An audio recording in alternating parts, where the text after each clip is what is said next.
केंद्र सरकार के हाल में लाए गए 3 किसान कानूनों का बड़े पैमाने पर देश भर में विरोध हो रहा है।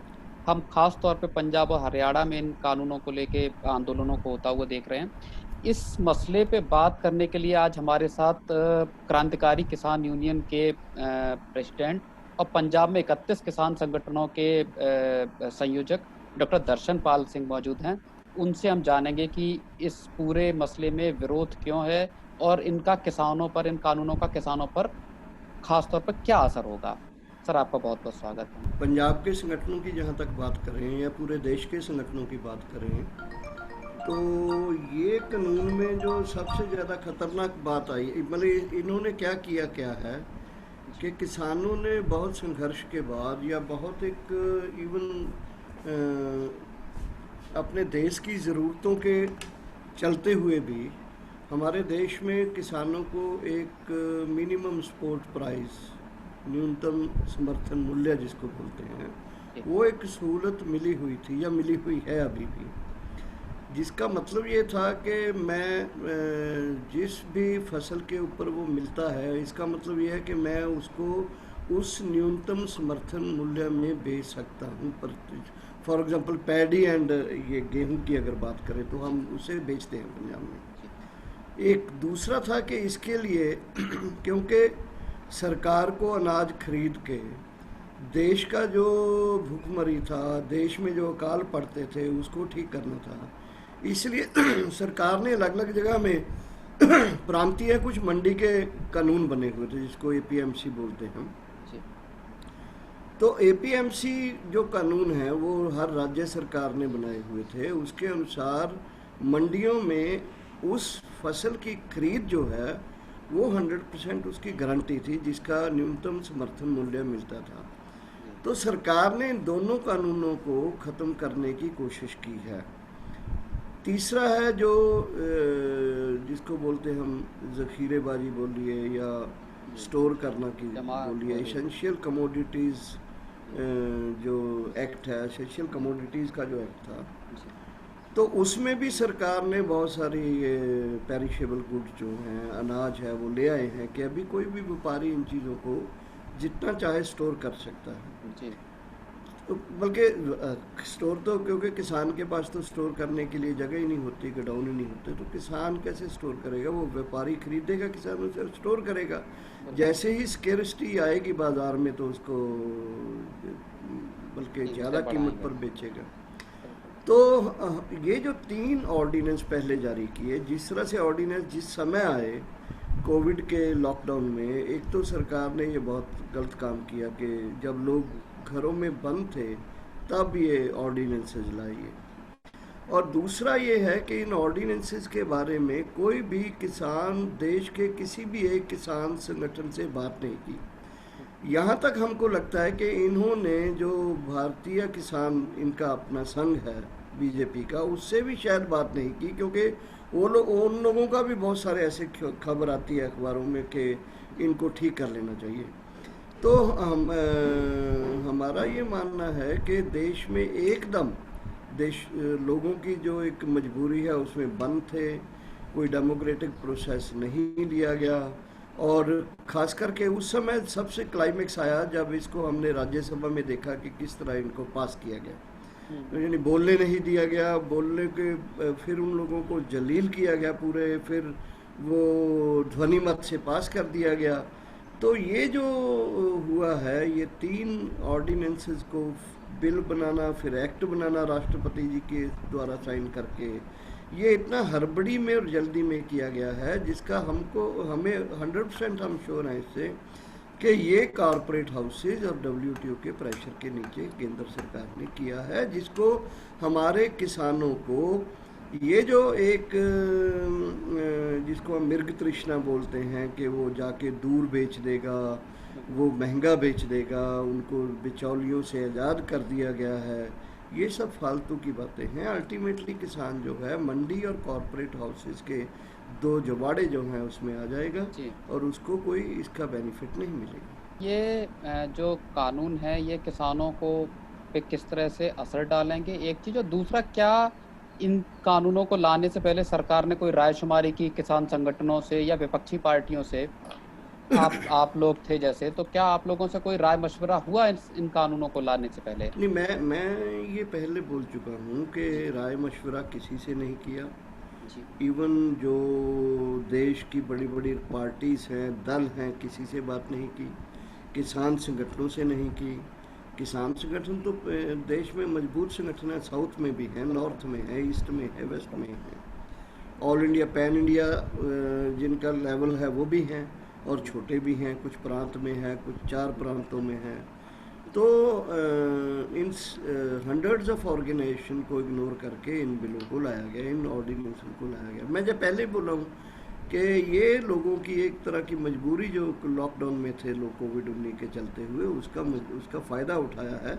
ये ऐसे करते भी हैं, बल्कि जो भी बड़े पूंजीपति लोग हैं या पूंजीपति लोगों की जो नुमाइंदा सरकारें होती हैं, या उनका कोई नुमाइंदा कोई भी व्यक्ति होता है, वो ऐसी मजबूरी का फ़ायदा उठाता ही है। तो ये उस इसलिए ये पहली बात। तो दूसरी बात ये है कि देखिए, अब होगा क्या। बल्कि अभी मेरा पैडी जो है खेत में है, जी, वो पैडी कटनी है। हम्म, कटने के बाद वो उसको फिर बल्कि साफ करके हमने मंडी में लाना है। जी, अब वो पैडी को मैं 100% श्योर हूँ कि अगर सरकार ने मुझे 2,000 रुपया प्रति क्विंटल उसका MSP दिया है, तो उस मंडी में मैं 2,000 रुपया प्रति क्विंटल ही उसको बेचूंगा। हम्म, अभी जो इस तरह की गारंटी नहीं है जिस फसल की, वो मंडी में बाज़ार में उसकी कीमत जो है व्यापारी बहुत नीचे ले जाता है। जैसे अभी पिछले दिनों में मक्की के बारे में ऐसा हुआ।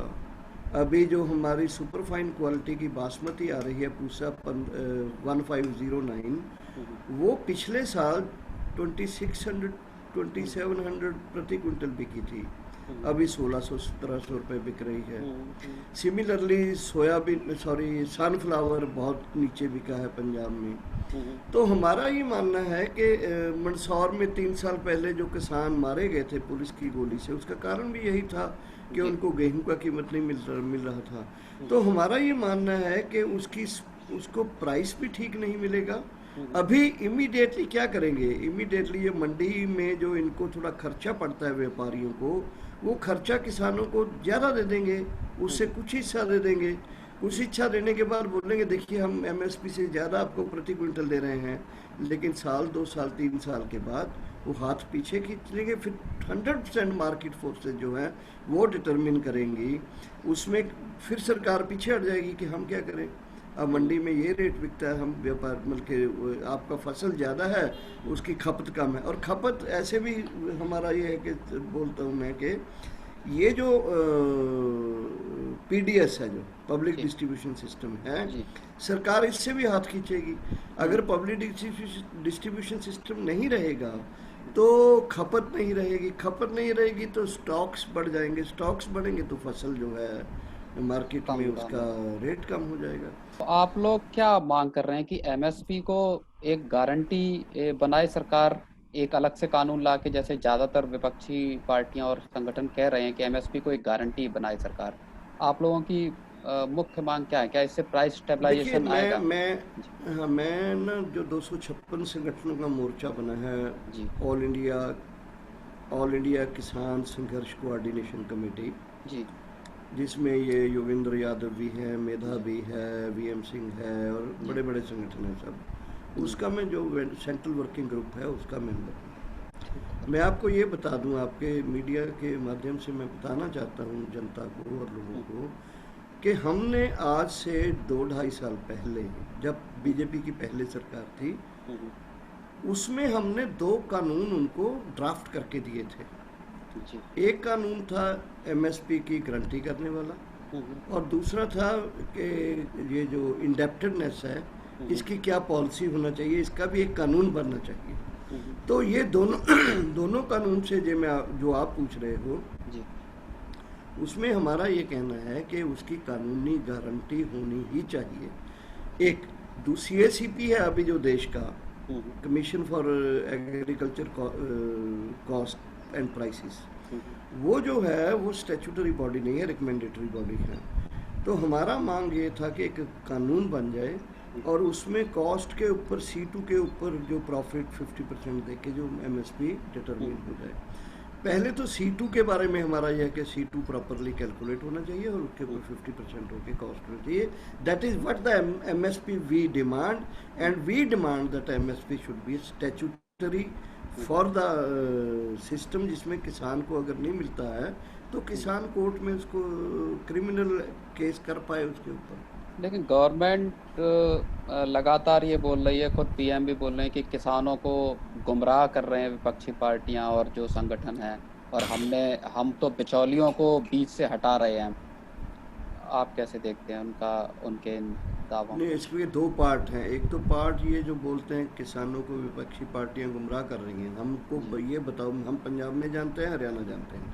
जी, हमने तो विपक्षी पार्टियों को मजबूर किया है कि आप किसानों की सपोर्ट में आओ, ना कि हम उनसे सपोर्ट लिए हैं। उन्होंने इवन इवन एनडीए का जो पार्ट है, पंजाब का अकाली दल जी, था, जी, उसने एनडीए को छोड़ दिया। जी, एक बात। दूसरा बात है, हरियाणा में भी हम डालेंगे अभी प्रेशर JJP के ऊपर कि वो एनडीए को छोड़े। जी, ये सिरसा में 6 तारीख को चौटाला ब्रदर्स के घर के सामने बड़ा धरना लगने जा रहा है इंडेफिनिट, जिसमें हरियाणा के किसान भी पार्टिसिपेट करेंगे और कुछ पंजाब से भी किसान जाएंगे। तो ये जो उनका दोष है कि पार्टियों ने गुमराह किया, बिल्कुल गलत बात है। कोई भी किसान संगठन के किसान या किसानों के प्रोग्राम में कोई पार्टी गई हो पंजाब में, जिसके किसी भी ये जो लीडर है उसने आके भाषण दिया हो, ये हमारे सामने सरकार प्रूव कर दे। एक तो ये गलत बात है, गलत दोष है। दूसरा उनका कहना है कि ये जो पार्टियों का है, ये हमारा निरोल किसान संगठनों का मोर्चा है, प्रोग्राम है, निशाना है, उसके लिए हम लगे हुए हैं। दूसरा उनका जो है बिचौलियों का, हमारा तो ये है कि अभी वो बिचौलियों को ला रहे हैं। कौन बिचौलिए थे जो ले रहे? हम तो सरकार को न्यूनतम समर्थन मूल्य जो है सरकार की एजेंसी खरीदती है, सरकार की एजेंसी के स्टोर में जाता है, सरकार की रेल भर के जाती है, वो डिस्ट्रीब्यूट होता है। तो कौन सी बिचौलिया था? सरकार थी। अब किसको हटा के प्राइवेट बिचौलिए को ये लगा रहे हैं? पहले जो कमीशन एजेंट थे, commission agent are just to help in procuring of the commodity. तो प्रोक्योरिंग में वो सपोर्ट कर हेल्प करते हैं, इसलिए उनको 2.5% पंजाब में एक कमीशन मिलता है। जहाँ तक है उनका मनी लेंडिंग का काम, मनी लेंडिंग काम उससे सेपरेट है, सेपरेट होना चाहिए, उसको ट्रांसपेरेंट होना चाहिए, उसको रिकॉर्ड होना चाहिए, कंप्यूटराइज्ड होना चाहिए, मनी लेंड का एक्ट बनना चाहिए,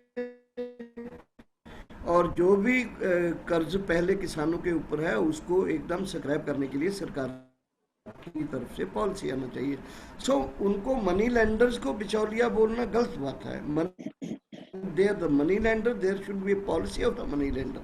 कानून for the money lending, there should be money just helping in procurement. So अभी नए बिचौलिए आएंगे जिसको हम बोलते हैं प्राइवेट प्लेयर जो होंगे, वो खरीदेंगे, और खरीदने के बाद बिचौलिया किसमें होगा? प्रोड्यूसर और कंज्यूमर के बीच एक बिचौलिया आएगा, जो प्रोड्यूसर का सस्ता खरीदेगा, कंज्यूमर का वो उसको और प्रॉफिट कमा के बेचेगा। क्या स्ट्रेटजी है आगे की? क्या प्लानिंग है? आप लोग क्या पूरे देश में इसको ले जाना चाहते हैं? क्योंकि खास तौर पे हम देख रहे हैं कि पंजाब और हरियाणा में ही सेंट्रिक है पूरा आंदोलन। नहीं, देखिए, किसानों ने 25 का जो बंद हुआ, पंजाब हरियाणा में ज़्यादा हुआ, लेकिन तमिलनाडु कर्नाटका में भी बहुत मोबिलाइजेशन हुआ, महाराष्ट्र में बहुत हुआ, गुजरात में हुआ, मध्य प्रदेश में, सब जगह हो रहा है। देखिए, पंजाब और हरियाणा इसलिए ज़्यादा है कि पंजाब और हरियाणा के किसान और पश्चिम यूपी के किसान जो हैं, और कुछ मध्य प्रदेश के, राजस्थान के किसानों को एक हद तक कुछ फसलों के ऊपर MSP ग्रांटेड है। इसलिए ज़्यादा, जिसके ज़्यादा जूता काटता है वहीं पर उसको पता चलता है कि दर्द कहाँ होता है। एक बात। दूसरी बात, क्योंकि हम तो सारी फसलों के लिए स्टैट्यूटरी MSP जो कैलकुलेट हो C2 50% के तरीके से वो मांग रहे हैं। तो इसलिए सारे किसान, जो देश के किसान संगठन जो हैं, they are in favour of this act जो हम बनवाना चाहते हैं MSP का। तो हम पूरे देश के किसानों का ही एक बड़ा मोर्चा हम अल्टीमेटली सोचते हैं बनेगा। जी, और ये जो मोर्चा है ये किसानों को बल्कि एक बड़ी मोर्चे को बड़ी मोबिलाइजेशन भी करेगा। और हमको लगता है कि किसानों ये फर्स्ट टाइम देश के इतिहास में हो रहा है हुँ, कि 1973-74 के बाद जब वो इंदिरा गांधी को इमरजेंसी लगाना पड़ा था, जी, उसके बाद पहली बार हो रहा है कि देश में कोई इतना बड़ा, बल्कि पूरा नॉर्थ साउथ ईस्ट वेस्ट तक एक संघर्ष जो है, हुँ, कोई एक कुछ मुद्दों मतलब सेंट्रल गवर्नमेंट के खिलाफ जो मुद्दे हैं उसके खिलाफ हो रहा है। और ये सेंट्रल गवर्नमेंट के लिए काफ़ी सरदर्दी बना भी हुआ है, ऐसा हमको लगता है, बीजेपी के जी, लिए भी है। बिल्कुल, बिल्कुल। इसलिए हम ये सोचते हैं कि ये एक बड़ा संघर्ष बनना चाहिए और बीजेपी को बैकफुट में इसमें जाना। सर, आप हमारे साथ जुड़े और इस महत्वपूर्ण विषय पे आपने एक समझ हम लोगों की विकसित करने में मदद की। आपका बहुत-बहुत शुक्रिया।